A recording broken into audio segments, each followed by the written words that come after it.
Yan mga idol, ito na. Tapos na naming makondem. So ito na yung final na andar. Yan, mapino na siya. Kanina nung dumating parang kiskisan. Parang mawarak yung makina. Yan, so ito, ipapakita ko sa inyo mga idol ang aking inalis sa kanyang makina sa baba. Yan.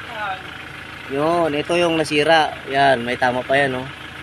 Ito sira. Ito yung balancer shaft gear. Ito yung kinondem natin, kinapon. So, yan na.